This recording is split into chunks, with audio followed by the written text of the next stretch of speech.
आज मांडवगण फराटा येथे सामाजिक कार्यकर्ते व जनहितार्थ व शासन हितार्थ असा एक सुंदर उपक्रम हा निदर्शनास आला. तरी हबप दादा महाराज सोनवणे यांना एक सुंदर कल्पना सुचली आणि त्या कल्पनेतनं आज अपघात होण्यासाठी अथवा वाहन चालकांना हा प्रकार निदर्शनास येण्यासाठी एक रेडीम ते लावत आहेत प्रत्येक वाहनाला. ही एक उत्तम आणि एक स्वागतार्ह बाब असून यासाठी आपला जन आवाज क्राईम न्यूज व महाराष्ट्र पोलीस क्राईम न्यूज व RJ न्यूज यांनी याबाबत विशेष लक्ष दिले. त्याबद्दल आपण त्यांची प्रतिक्रिया ही समजून घेणार आहोत. हा उपक्रम त्यांना का सुचला, आपल्याला हा उपक्रम कसा काय सुचला आणि आपल्याला हा का करावेसे वाटले, त्याबद्दल आपण आपला जन आवाज क्राईम न्यूज आणि महाराष्ट्र पोलीस क्राईम न्यूज व RJ न्यूजला आपण एक विशेष आपली एक प्रतिक्रिया द्यावी. आपला भारत देश हा कृषीप्रधान देश आहे आणि या कृषीप्रधान देशामध्ये बरेचसे दुग्ध व्यवसाय हा चांगल्या पद्धतीने चालतो.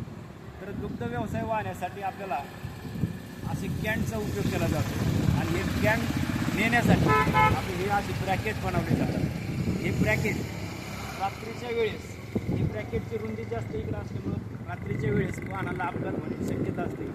काही मुलं साईडने चालले तर ते काही वेळेस धडकलेली आहेत. त्यावेळेस आपल्याला मला असं वाटलं की जर ह्या ब्रॅकेटला जर आपण रेडियम वगैरे असं काही स्टिकर चिटकवलं तर ती रात्रीच्या वेळेस चमकलं पाहिजे, जेणेकरून लांब गाडी आहे तोपर्यंत आपल्याला समजलं पाहिजे की पुढं गाडी आहे आणि गाडीच्या बाजूला बरंचसं काहीतरी आहे.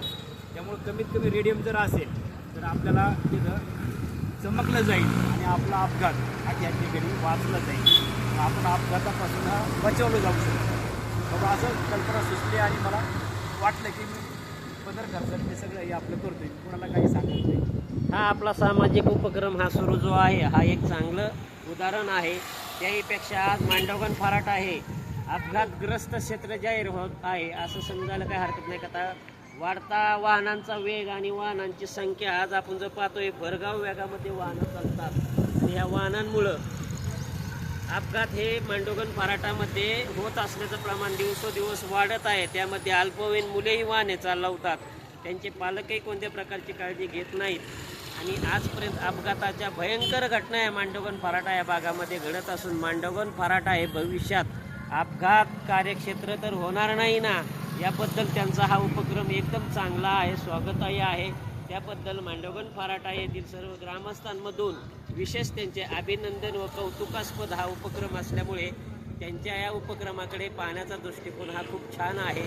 आपला जन आवाज क्राईम न्यूजसाठी, महाराष्ट्र पोलीस क्राईम न्यूजसाठी, RJ न्यूजसाठी औदुंबर पठाण.